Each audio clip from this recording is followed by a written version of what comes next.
There are places where the earth itself remembers, where roots tangle not only through soil, but through sin. The Thornley Estate was one of those places. A decaying empire of red clay and ghosts, it sat silent beneath the choking heat of South Carolina's low country, its fields stripped bare by drought, its orchards heavy with fruit that no one dared to eat. The Thornleys had once been the pride of the South, a dynasty of wealth and reputation, their name whispered in Charleston parlors with the same reverence given to old money and ancient blood. But by the summer of 1854, the Thornley name was something else entirely. To speak it aloud was to conjure a curse. The house itself leaned with age, white columns stained by mildew, shutters hanging crooked, the great iron gates rusted where vines crept through. Every window seemed to watch the road with a glassy, sun-blind stare, as though waiting for a visitor that never came. The air carried a sweetness that soured the longer one breathed it, the scent of peaches gone soft in the heat, mingled with something far less innocent. Jonathan Thornley too ruled the estate the way his father had ruled it before him, not as a home, but as an inheritance of dominion. His hands were clean, though every nail of the house, every tree in the orchard, had been built and tended by blood not his own. His voice, when it cut through the stillness, carried a weight that made even the birds fall silent. The workers knew its tone by heart, that slow, deliberate cadence that meant punishment was near. He kept ledgers thicker than Bibles, tracking bushels, bodies, and debts alike. By night, he'd sit on the veranda, a glass of bourbon in hand, watching the orchard sway beneath the moonlight. It was said that he never saw the faces of those who worked his land, only the profit they produced. Yet lately, he'd taken to staring into the darkness longer than usual, his glass still half full, his eyes reflecting the faint shimmer of lanterns moving through the distant rows. He told himself it was the wind. He told himself many things. Eleanor Thornley, his wife, was a woman of rigid grace, tall, pale, and unyielding, her voice like glass cracking under weight. She led Sunday service in the plantation chapel, reciting scripture about virtue and obedience, her lace gloves spotless even as the cries from the fields drifted through the open windows. Her belief was not faith, but habit, a ceremony meant to cleanse appearances rather than souls. The servants feared her gentleness more than her husband's anger, for it came laced with pity, the kind that burned deeper than cruelty. Their 3 sons, Preston, Silas, and Matthew, were shadows of their father's ambition, each more corrupted by privilege than the last. Preston, the eldest, believed himself a lord among men, commanding the overseers with arrogance disguised as confidence. Silas, the middle child, carried his mother's quiet venom, a cruelty performed with calm restraint. And Matthew, the youngest, too young to command but old enough to learn, had begun to mimic the gestures of power, striking the dogs when no one watched, laughing when they yelped. The Thornley name had become its own gospel, one written in pride and sealed in pain. But something beneath that soil had begun to stir.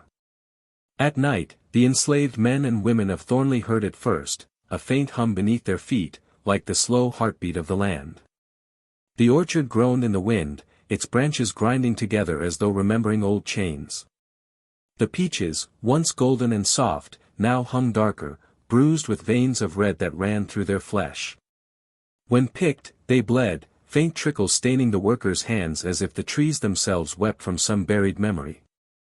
The overseer, a man named Harlan Grieve, spat at the talk of curses.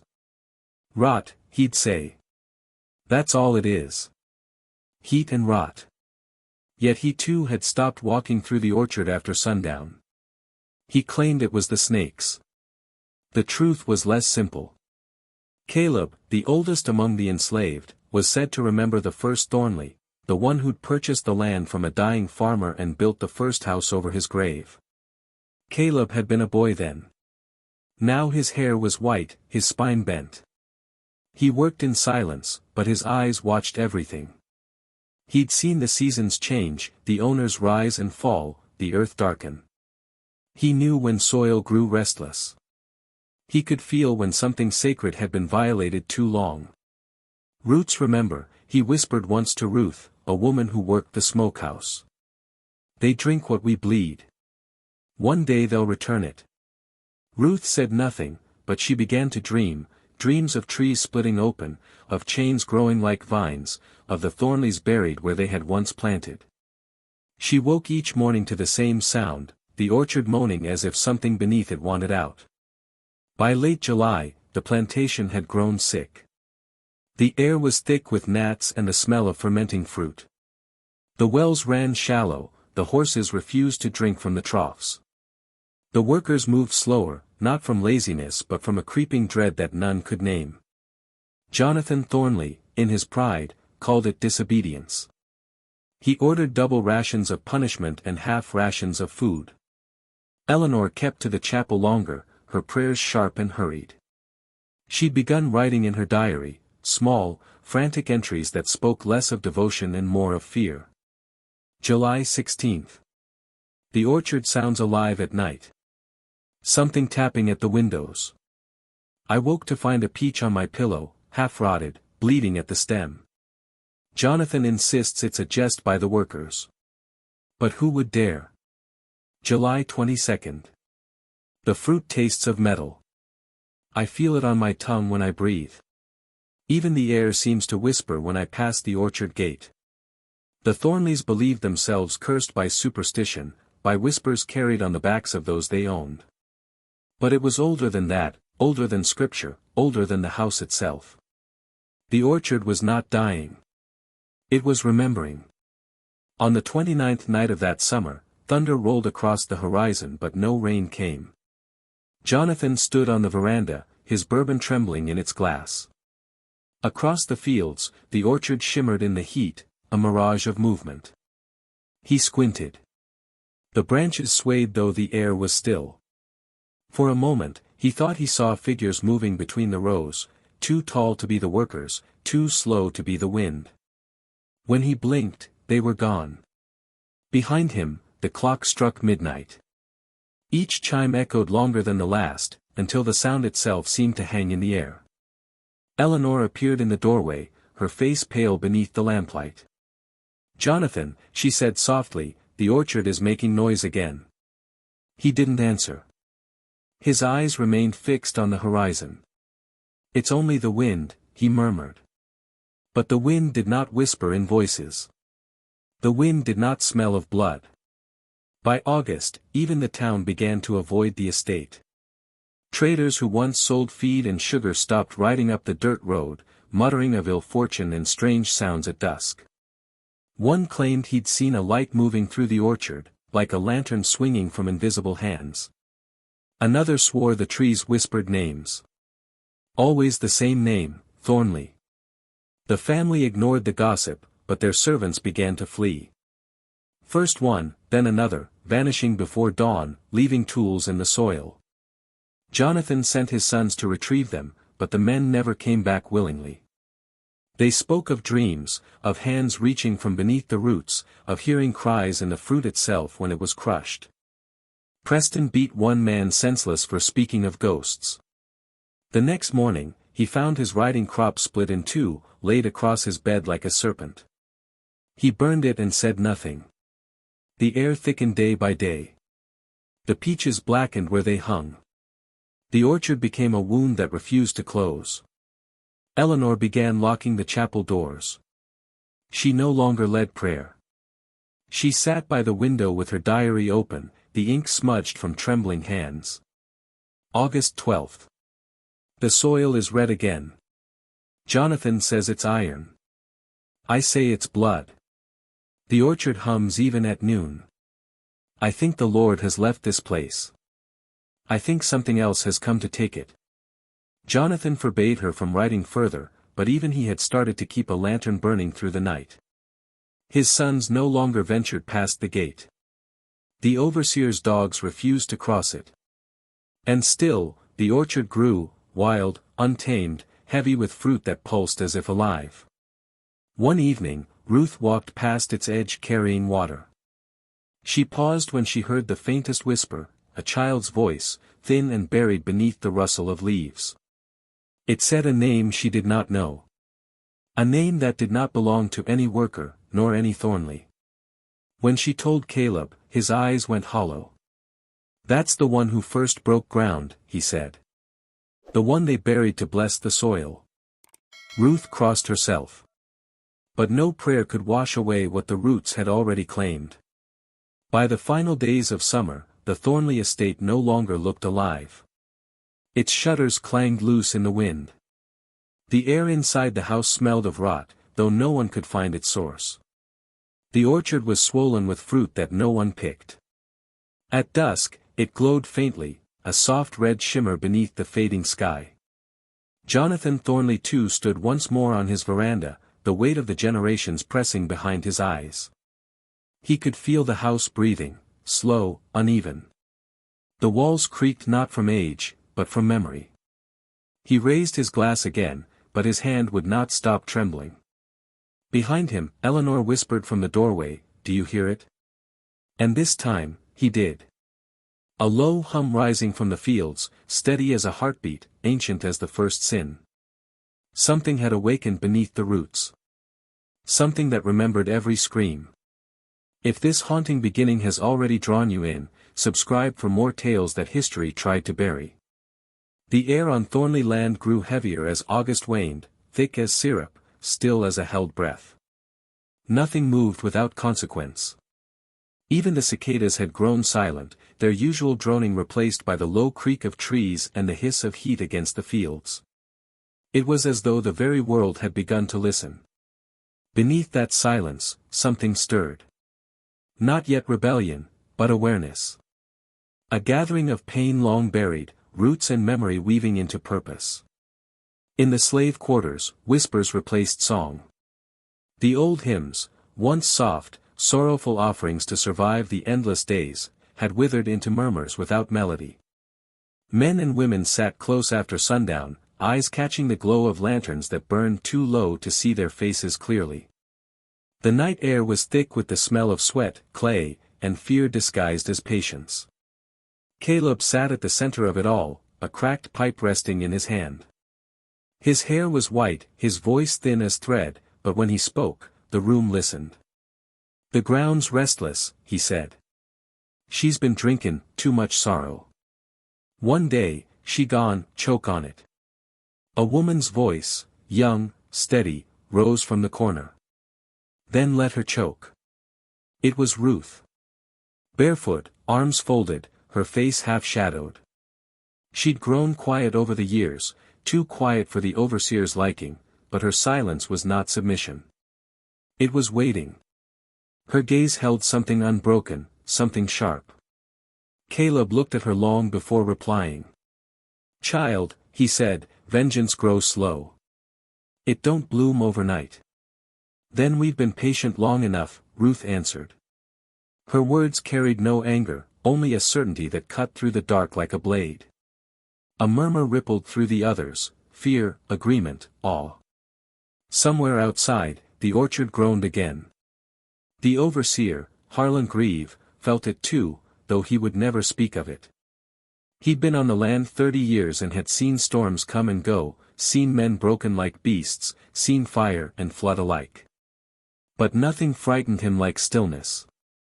In recent nights, the hounds refused to patrol. They whimpered at the edge of the orchard, tails tucked, eyes fixed on the trees. Harlan cursed them, struck them, but they would not move. The sound that came from the branches, that slow, rhythmic creak, was not the sound of wind. It was the sound of weight. He reported this to Jonathan Thornley, who waved it off.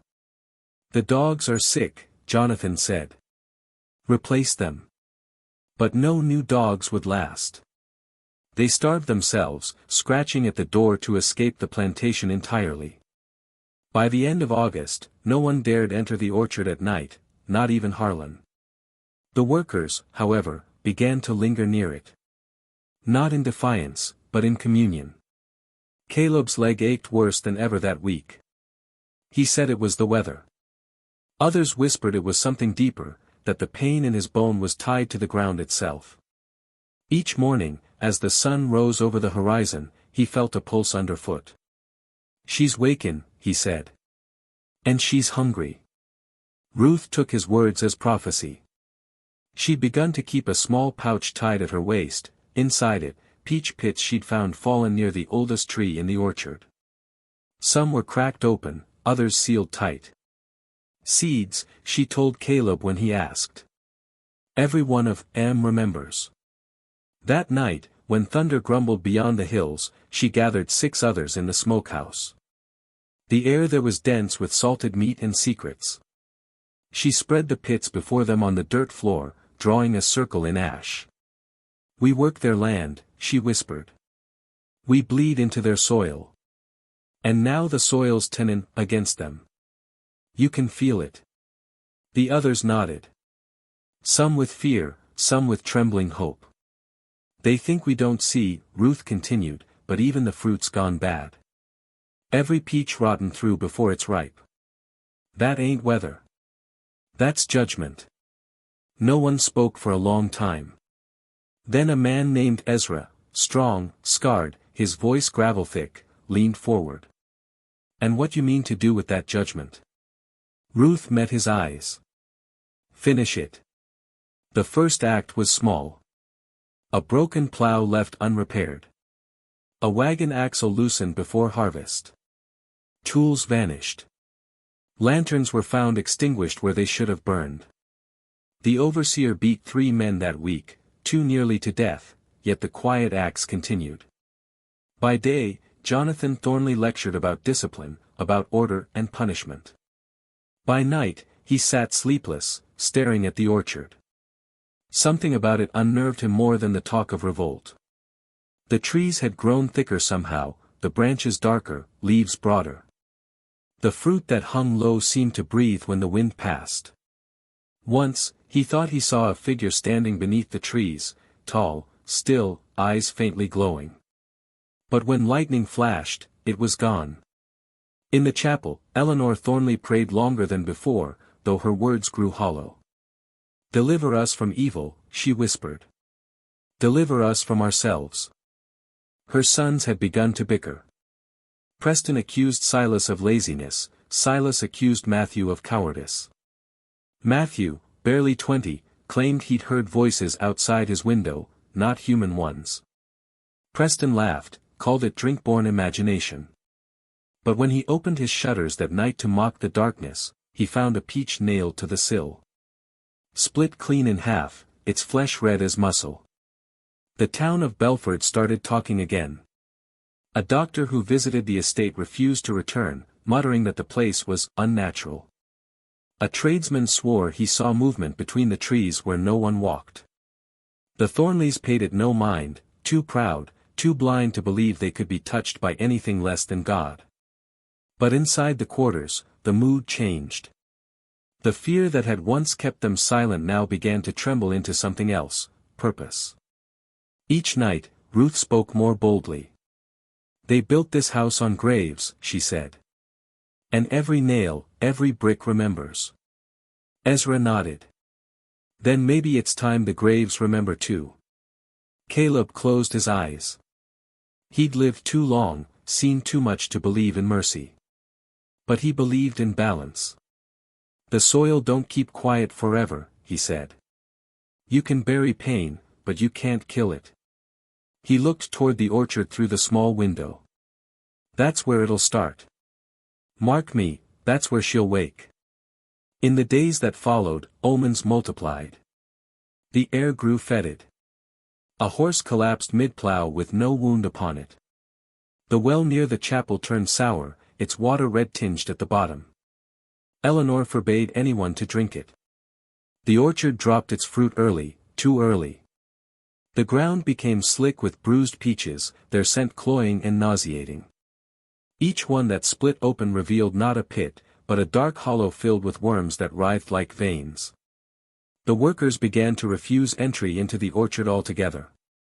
When forced, they returned pale, trembling, unable to speak of what they'd seen. Jonathan doubled the overseers. He believed authority could suffocate fear. But fear is a seed, buried deep, it grows in silence.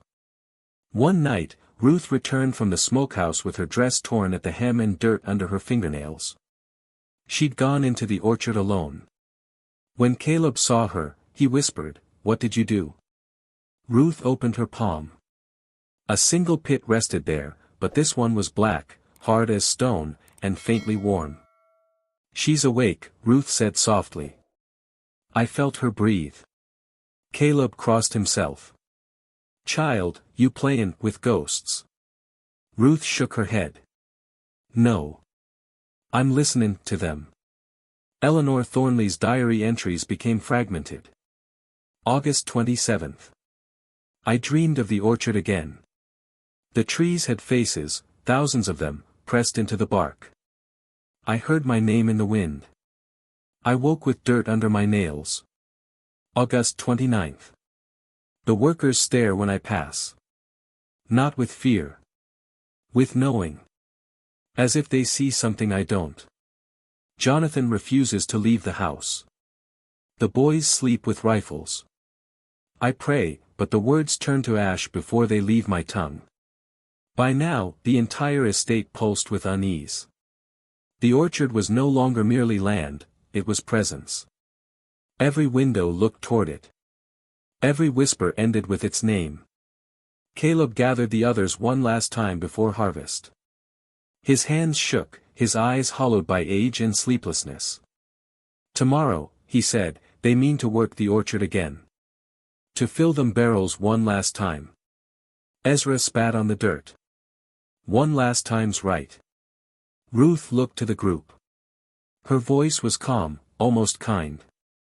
"When the first bell rings tomorrow, no one moves. No one picks. We go silent." "What then?" a voice asked. She smiled faintly. "Then we see if the ground's ready." The night before the revolt, the air refused to cool.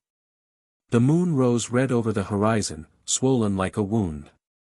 The orchard shimmered with light that wasn't light, faint, pulsing, alive. Ruth stood at its edge and whispered the names of every Thornley buried beneath it, her voice barely rising above the wind. Behind her, the others waited, eyes bright, breaths slow. The night held them like a held breath. Even the cicadas had stopped. In the manor house, Jonathan Thornley stared through his window at the same glow, his glass untouched on the table. For the first time in his life, he felt small. For the first time, he prayed. But the prayer went nowhere. It drowned in the hum of the orchard, that steady, ancient sound rising from the soil like the pulse of something far older than man. And far less forgiving. If you believe justice can grow from the darkest soil, subscribe, and tell us in the comments what you'd have done that night. It began without warning, no trumpet of rebellion, no shout of war. Just thunder. A slow, distant roll that trembled the glass of the Thornley mansion and woke the fields into dread. The sky over South Carolina burned a dull red that night, as if the heavens themselves had turned their gaze upon the estate. The orchard beneath it swayed with unnatural rhythm, branches moving though no wind stirred. Lightning clawed at the horizon, white veins through the blackness, and with every flash, the trees seemed to shift their shapes, bending toward the house as if listening. Ruth stood at the edge of the orchard, barefoot in the mud, rain already spotting her dress. Around her, a dozen others waited in silence, men and women who had tilled those fields, buried their kin in its soil, and whispered their grief into the roots. They held no banners, no weapons save the tools that had built the Thornleys' fortune, hatchets, sickles, hammers, chains. Caleb was with them, his old frame trembling, not from fear but from memory.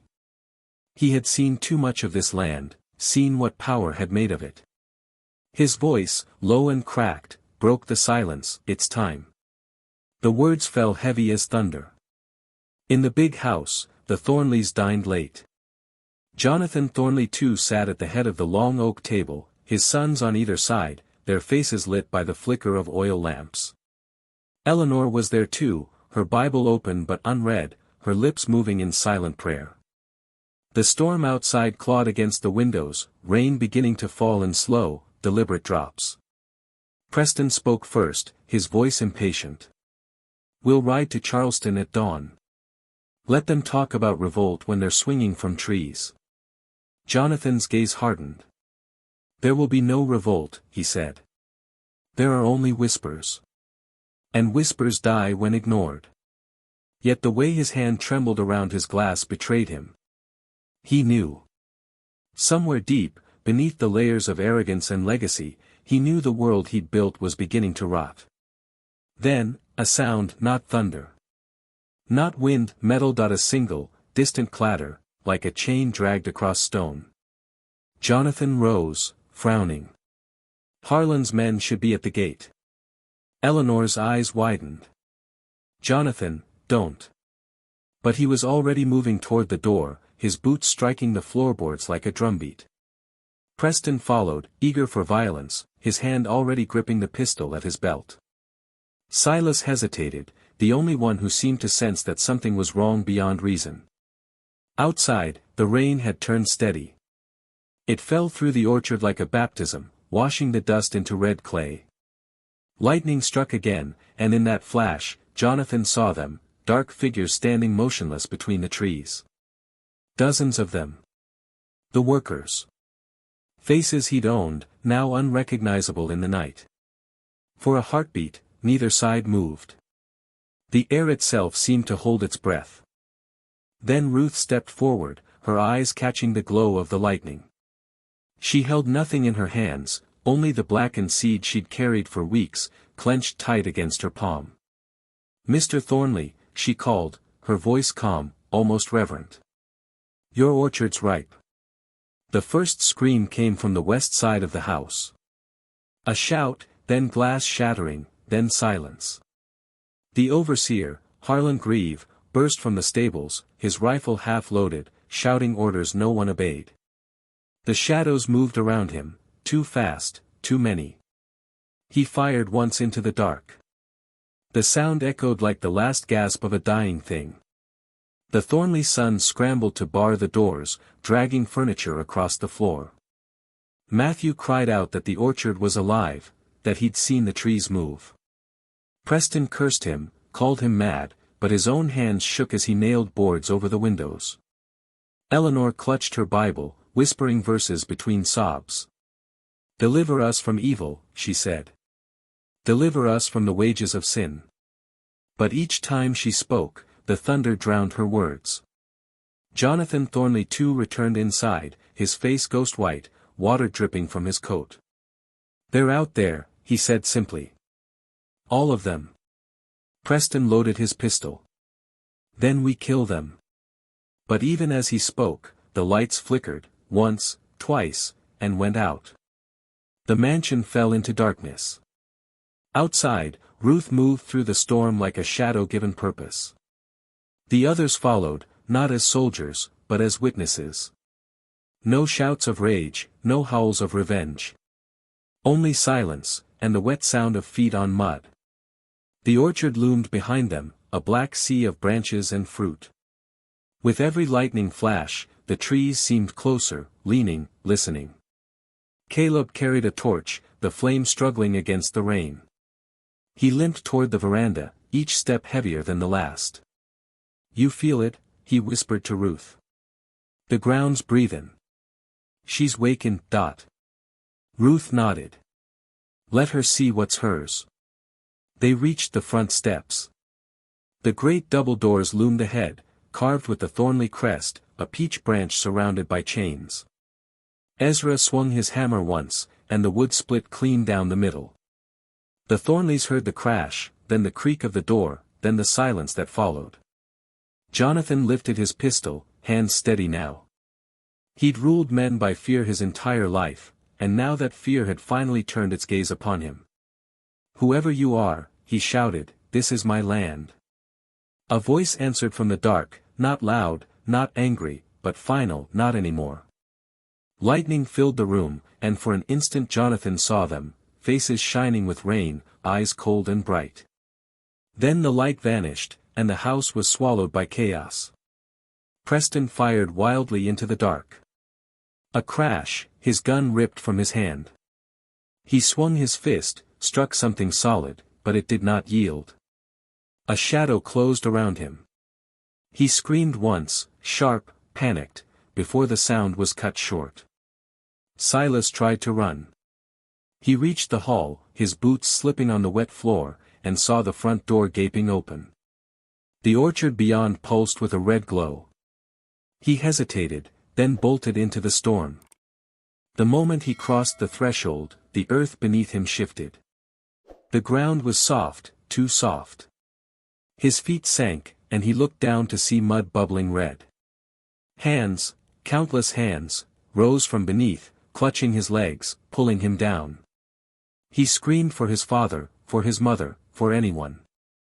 But the rain drowned his voice as the orchard swallowed him whole. Inside, Eleanor knelt before the cold hearth, her Bible soaked, her words trembling. "Forgive us," she whispered. "We knew not." But she stopped. The whisper of chains filled the room. The sound came from the walls, from beneath the floorboards, from everywhere at once. The house itself was breathing. She looked toward the staircase and saw them, not the living, not the dead, but something in between. Faces pale as moonlight, eyes hollow. The ones the Thornleys had forgotten, now returned to collect the debt. The last thing she saw was the fruit bowl on the dining table, peaches glistening with blood instead of juice. Jonathan Thornley too fought to the end. He managed to fire twice, striking nothing but air. The orchard light poured through the broken doorway, painting his face crimson. Ruth stood before him, drenched, her hair plastered to her skin. He stared at her, this woman he'd once ordered whipped for refusing to bow. "You'll burn for this," he spat. Ruth stepped closer, her voice soft but unyielding. "We already have."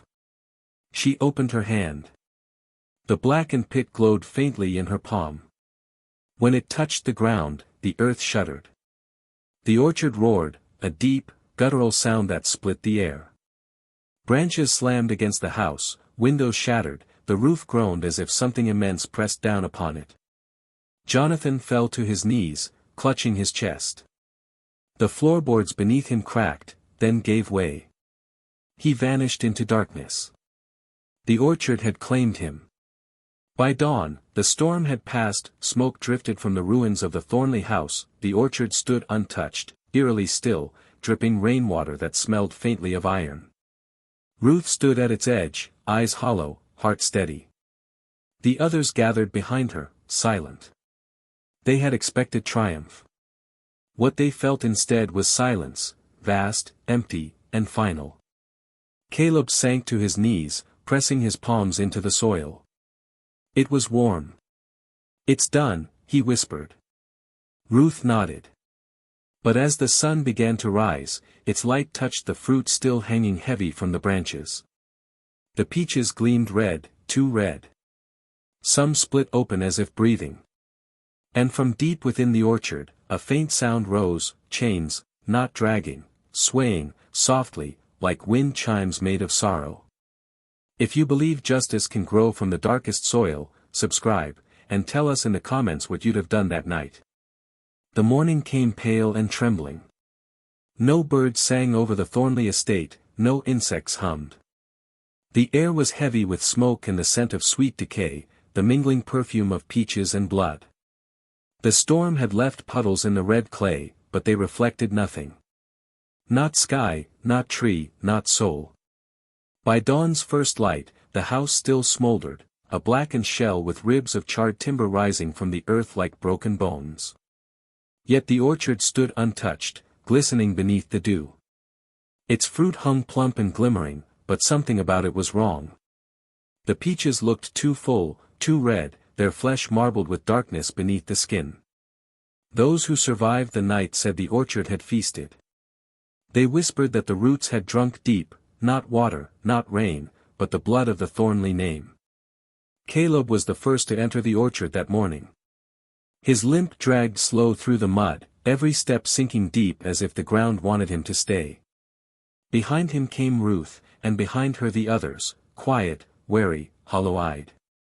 The uprising had ended not in triumph, but in silence. The first Thornley they found was Silas. He hung from a low branch, his body twisted, his fine clothes torn by thorns. His eyes stared open at the dawn, and his mouth was filled with peach pulp, as if the fruit itself had forced its sweetness upon him until he drowned. Around his neck hung his rosary, Eleanor's, perhaps, its beads cracked, its cross rusted black. Caleb bowed his head. The land took him proper, he murmured. No one replied. They moved deeper. Further in, near the heart of the orchard, they found Eleanor. She knelt beneath a massive tree, her body perfectly still, as if caught mid-prayer. Her hands were clasped, but her fingers were tangled in roots that had burst from the soil and wrapped around her wrists.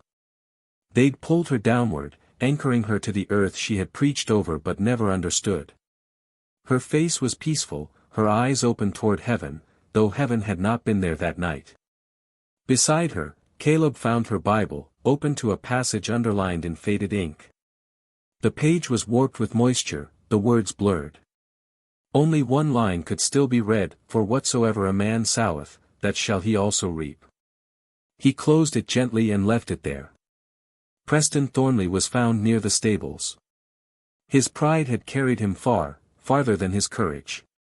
He'd tried to flee on horseback when the revolt began, but the storm had swallowed the road and his horse had thrown him into the fence line. Now, his body lay tangled in barbed wire, his throat pressed against the very tool he had used to pen others in. His pistol was still in his hand, its barrel empty, his expression twisted between rage and disbelief. Ezra stood over him for a long while. He died thinkin' he still owned somethin', he said. Ruth turned away. Now the land owns him. But it was Jonathan Thornley too they feared to find, and yet, in the end, he was the easiest. At the orchard center stood an ancient peach tree, the oldest on the property, its bark black as coal, its trunk thick and gnarled with time. The tree leaned crookedly, as if bending under a secret it had carried for generations. At its base, half buried in the wet soil, lay the patriarch himself. His body had settled into the roots, as though the earth had decided to reclaim him limb by limb. His coat was torn, his face streaked with mud and rain. One hand still clutched his ledger book, its pages soaked, the ink bled into unreadable stains. A pair of pruning shears, the very ones he'd once used to mark disobedient men, jutted from his chest. The orchard was silent around him, the air still, the branches heavy with fruit. It felt less like a graveyard and more like an altar. Ruth stepped forward. He built his house on pain, she said. And pain built this. Caleb nodded slowly. Roots don't forget. For a long time, they said nothing. The survivors simply stood among the trees, breathing the same air that had once belonged to their masters. They did not cheer. They did not cry. They only listened, for beneath their feet, the earth hummed faintly, a sound that was neither life nor death, but something between. The peaches above them swayed gently, though the wind had died. Each one dripped a faint red juice that fell to the ground like rain. The soil drank greedily. Ruth reached up and plucked one. It was warm. Too warm.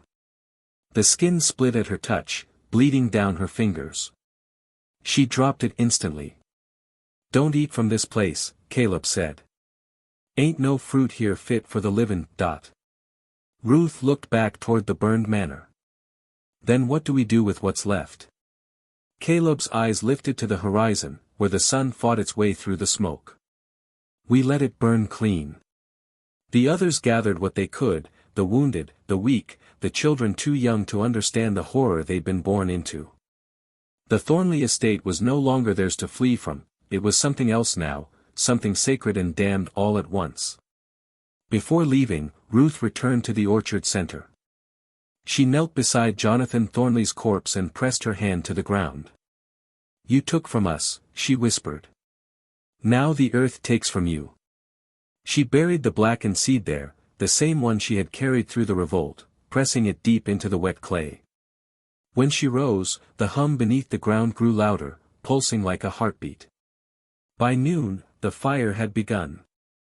It started near the chapel, where old hymnbooks caught flame from a single spark. It spread quickly, leaping from dry grass to timber, from timber to the walls of the house, and then to the fields beyond. The smoke rose thick and gray, turning the sky to ash. The survivors watched from the edge of the woods as the Thornley plantation burned. No one spoke. The flames reflected in their eyes like a mirror of everything that had been stolen and reclaimed. Caleb leaned against his cane, whispering a prayer not from the Bible, but from memory, words his grandmother had taught him before the lash took her name. Ruth stood beside him, silent. When the fire reached the orchard, she half expected the trees to resist. They didn't. But the strangest thing happened as the flames crept closer. The orchard did not burn as other trees do. The fire danced across the leaves, the smoke rose, yet the wood refused to blacken. The fruit glowed crimson, glistening even in the heat. It was as if the fire itself bowed in reverence, unwilling to consume what had already been consecrated by blood. Ruth turned to Caleb. "It won't die," she said. Caleb's gaze stayed fixed on the orchard. "Curses don't burn," he whispered. "They linger." That night, when the last of the flames had faded and the stars returned to the sky, the survivors walked once more through what remained. The house was ash, the chapel nothing but bones of wood. Only the orchard stood, its branches heavy, its roots deep. Beneath one of the trees, they found something strange, 3 chains, buried shallow in the dirt, gleaming faintly in the moonlight. Each one had broken links, rusted with age. Caleb picked them up and dropped them into the fire pit, where they hissed but did not melt. Ruth stared at the orchard's edge, her expression unreadable. "Do you think they'll come back?" she asked. Caleb looked at her long before answering. "They never left." When dawn came again, the land was quiet. Too quiet. No smoke rose, no birds returned. The air hung heavy with the scent of fruit and ash. Those who left that morning would tell stories for decades, that the Thornley estate was cursed, that the trees whispered in the night, that the fruit bled when picked. Some said the orchard had grown larger, spreading beyond its boundaries, swallowing fence lines and graves alike. Others claimed they'd seen shapes among the trees, figures standing motionless, watching the road, eyes like dark coals glowing in the early dawn. But none dared to return. Not the freed, not the curious, not even the soldiers who came later to claim the land for auction. The orchard had become a monument, not to vengeance, nor even justice, but to memory. And memory, once awakened, does not sleep. That night, Ruth dreamed of the orchard again.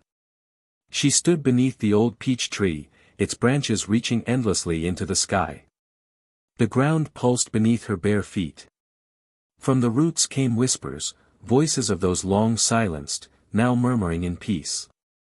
But beneath them was another sound, faint, distant, and cold. The echo of chains, dragging slowly through the earth, searching for what had been lost. Ruth opened her eyes to the dawn. Her hands were stained red. Morning came gray and brittle over the ruins of Thornley Plantation.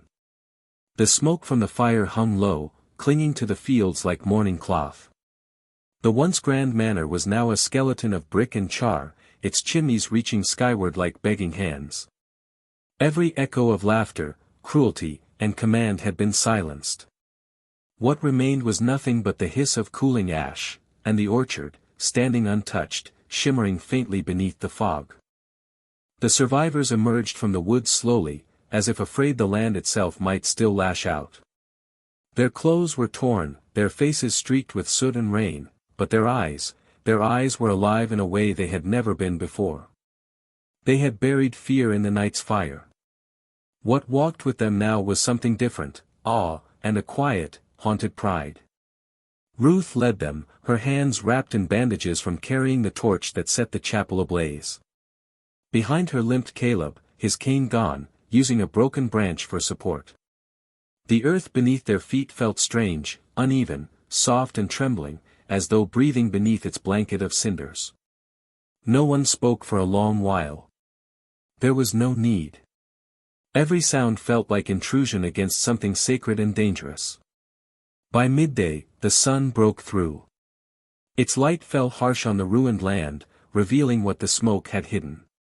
Bones and burned beams jutted from the soil. Horses lay still in the fields. The charred outline of the Thornley crest could still be seen on the stone gate, its chain-shaped emblem cracked through the middle. Caleb paused there, pressing his weathered palm against the stone. "Ain't much left to haunt," he said quietly. Ruth turned to him. "It's not over." He looked at her, his eyes old but sharp. "Child, it's done. The house gone. The name gone. What more the dead could want?" She glanced toward the orchard. The trees stood motionless, their branches heavy with fruit that glowed faintly red in the sunlight. "They ain't done," she whispered. "They're waitin'." Toward the afternoon, small groups split off, some heading east toward the river, others south toward the road that led to Charleston. They carried nothing but their breath and each other. There were no songs. Freedom, when it finally came, was too quiet to sing about. Ruth stayed. Caleb, too. They made camp near the orchard's edge, unwilling to leave just yet. "Someone ought to watch what grows here," Ruth said. "Else it'll twist again." Caleb chuckled, though the sound was hollow. "You think curses sprout like weeds?" "Nah. What was owed been paid." But that night, as they sat beside the fading coals of their fire, they both heard it, the faint clinking of chains, far off, coming from the orchard's depths. Neither spoke of it. Neither slept. On the second day, soldiers came. Union men, gray from the road and grim from years of war, sent to survey what was left of the low-country estates. They found the Thornley plantation reduced to ruin, its wealth gone to ash, its masters vanished without a trace. One soldier, a lieutenant named Burke, approached Ruth and Caleb as they sat beside the orchard. "Who did this?" he asked. Ruth stared past him, her eyes fixed on the trees. "The land did." Burke frowned. "The land?" Caleb raised a slow hand. "Ain't no sense in questionin' what's already buried." The soldiers searched the house's remains, but found nothing living, no Thornleys, no overseers, no trace of anyone save for Char and Silence.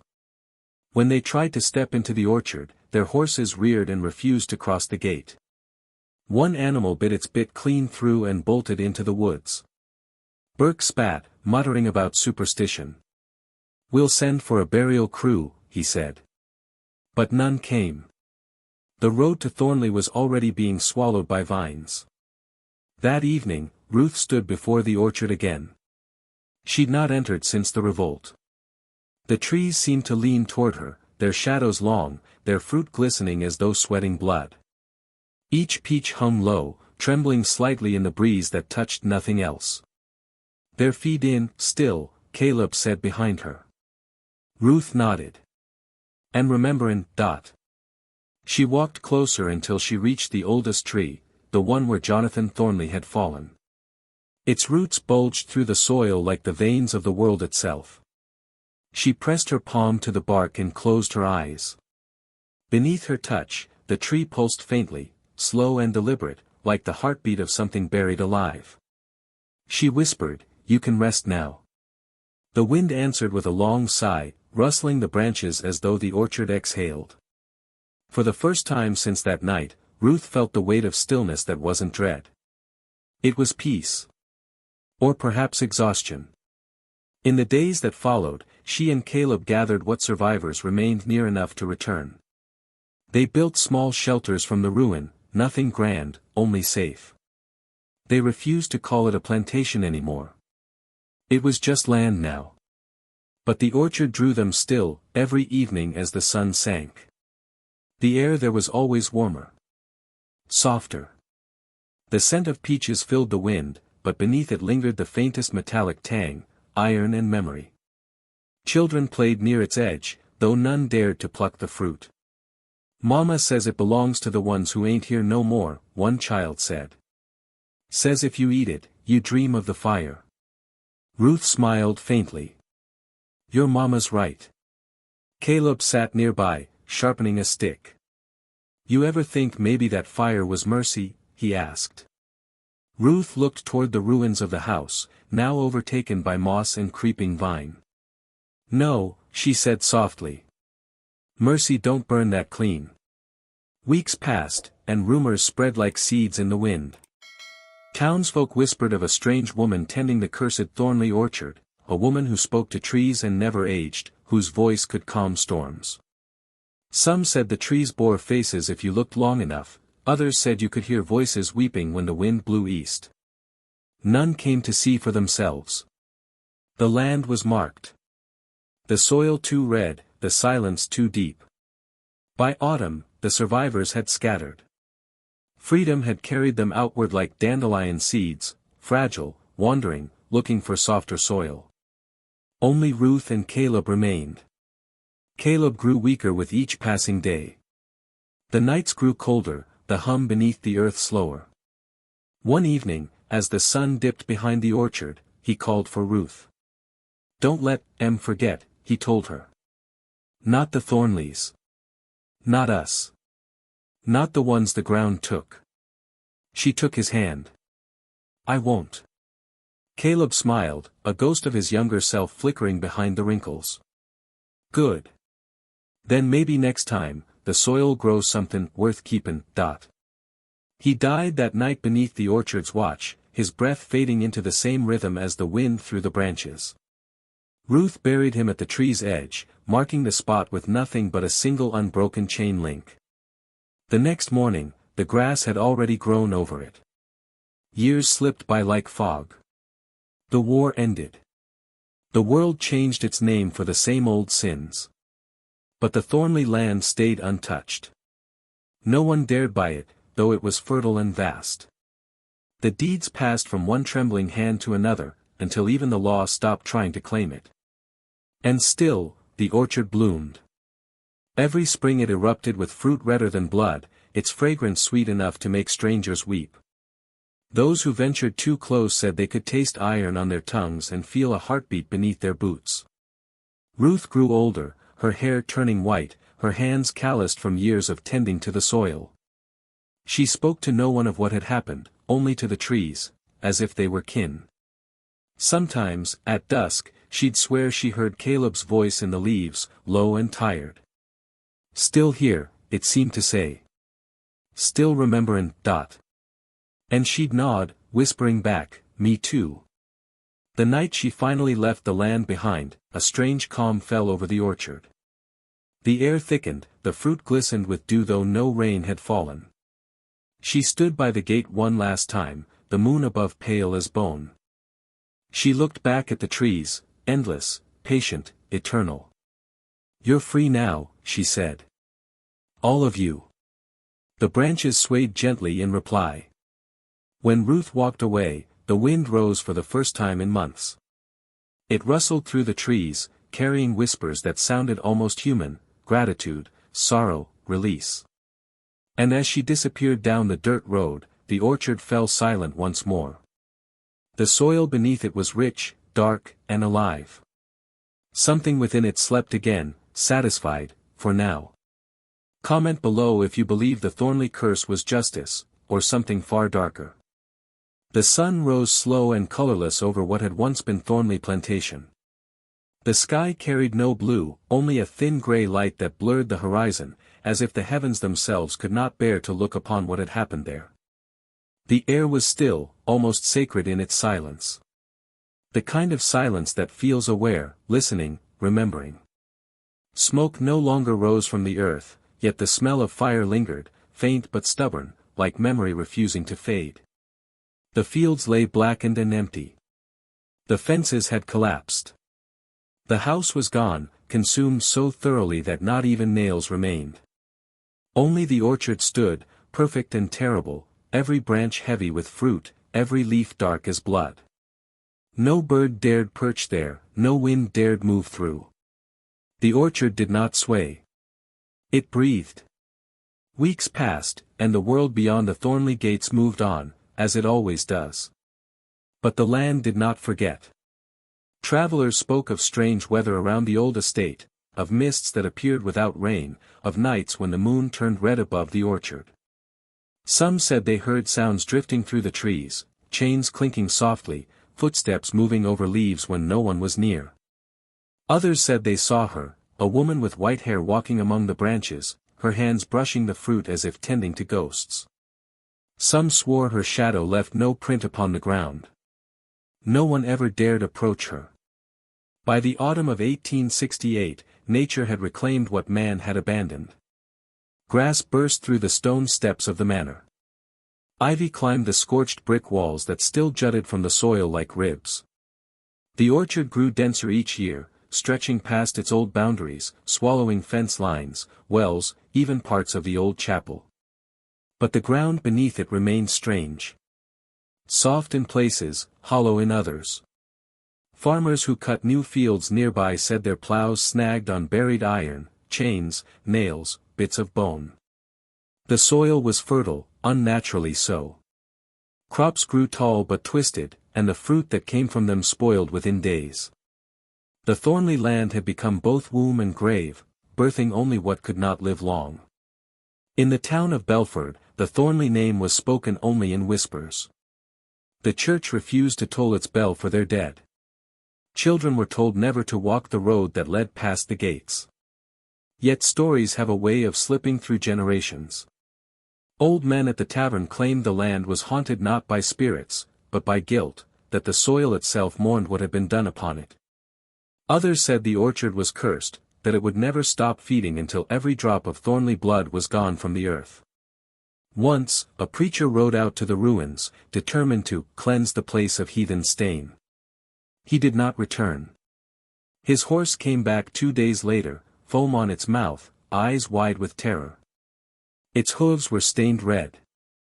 The following spring, a pair of surveyors from Charleston arrived to map the land for sale. They laughed at the superstition of the locals, until they reached the orchard. Their laughter died the moment they stepped beneath its canopy. The air changed, heavy, warm, smelling of iron and fruit. The deeper they went, the quieter the world became. No birds. No insects. Just the faint, rhythmic creak of branches rubbing together, like wood and bone grinding. They found the remains of an old peach tree at the center. Its trunk was black and hollow, its roots sprawling like veins across the earth. Carved into its bark were words, faint but legible. Roots remember. Neither man spoke. When they turned to leave, one swore he heard whispering. The other insisted it was the wind. But both walked faster. When they returned to town, their faces were pale. They told no one what they'd seen, only that the land should be left alone. It was. The years rolled on, as they always do. The war became history. The South grew quiet under its ghosts. But the Thornley orchard remained. Some nights, from the hills, travelers said they saw lights moving through the trees, dim, golden glows that swayed like lanterns, though no road passed through the grove. The air near the estate was always warmer, the ground always damp, even in drought. Locals who dared to pluck the fruit told terrible stories, of tasting blood, of dreams where the dead stood around their bed whispering their names. One woman claimed she saw faces inside the peaches, pressed against the skin as though trying to break free. The next morning, her house caught fire without cause. After that, no one touched the fruit again. By 1872, the land was overgrown, impassable. The orchard had swallowed everything, fields, fences, the very road itself. The few who ventured near said it seemed to hum softly at night, a sound you could feel in your bones. They called it the Thornley breath. When the wind blew from the east, that hum carried across Belford. It slipped through open windows, curling around sleepers' ears, bringing with it dreams of burning fields and voices crying from the soil. The townspeople nailed their shutters closed. But you cannot bar your house against memory. Then came the boy. He was 12, curious, stubborn, and too young to fear what his elders did. On a dare from his friends, he snuck through the old gate one evening, carrying nothing but a candle stub and a silver cross his mother had pressed into his hand. The orchard was quiet when he entered. The air smelled of peaches and rain. He walked between the trees, their branches arching overhead like ribs of some great sleeping beast. His candle flickered, then steadied. For a time, he heard nothing but his own breath. Then, faintly, a sound, low and hollow, a heartbeat beneath his feet. He froze. The sound grew stronger, pulsing through the ground. When he turned to run, something brushed his shoulder, a peach, fallen from above. It split open at his feet. Inside, beneath the red flesh, something glimmered, a fragment of bone. Small. White. Human. He dropped the candle and fled. By dawn, he was found on the road, muttering of faces in the trees, of voices that begged not for vengeance, but for rest. He never spoke again. The town sealed the gate with iron that week. And yet, the orchard endured. Every season, it bloomed. Every summer, it bore fruit. Every autumn, the leaves fell crimson and gold, blanketing the earth like the shrouds of the forgotten. No one tended it. No one watered it. Still it grew. Some said the orchard was alive, not in the way of plants, but in the way of old, vengeful gods. It fed not on sunlight or rain, but on memory, on the guilt that never faded, the sorrow that never ceased. They said if you stood too long among the trees, you'd hear whispers in your own voice, your secret spoken back to you by something that remembered sin better than any man. Decades passed. The Thornley story faded into folklore, told by firelight, half believed, half forgotten. The orchard became a warning to children, don't wander there after dark, or the roots will drink your soul. By the early 1900s, the estate had become a ruin of legend. Maps stopped marking it. Roads curved around its borders. Even the crows that circled the sky above it never descended. Yet sometimes, in the right wind, the people of Belford claimed they could smell it, that strange mix of sweetness and rot drifting through the air. And always, after those nights, someone would die in their sleep, their mouth stained faintly red. Then one winter, long after all who had seen the revolt were gone, a storm ripped through the low country. Lightning struck the orchard's heart, the old tree, the one that had grown over Jonathan Thornley's grave. The bolt split it clean in two. For 3 days, the storm raged. When it passed, those who dared to look said the orchard was changed. The trees stood motionless, their fruit gone, their branches gray. But the ground was red again, as though bleeding from below. They said the hum had stopped. The silence that followed was worse. It was not peace. It was waiting. Years later, when men came with machines to clear the land for a new road, they found the soil too soft, too wet. Their bulldozers sank within hours. One man claimed to see faces in the mud, eyes opening, mouths forming soundless pleas. Another swore he saw a white-haired woman standing at the far end of the grove, smiling faintly. They abandoned the project. The road was built elsewhere. To this day, the old Thornley orchard lies untouched. Locals say that on storm nights, when thunder rolls across the hills and the air smells of rain and rust, you can still hear it, the heartbeat of the orchard. Slow. Patient. Eternal. And if you listen closely, you'll hear a woman's voice carried through the wind, not a scream, not a curse, but a whisper, soft and clear. Roots remember. Then the hum begins again, faint at first, then steady, like the slow rhythm of blood beneath the soil. The Thornley curse never truly ended. It only learned to rest between seasons. And the orchard, that quiet, crimson orchard, still bleeds when the rain comes. Subscribe before the next story finds you, because some histories never stay buried.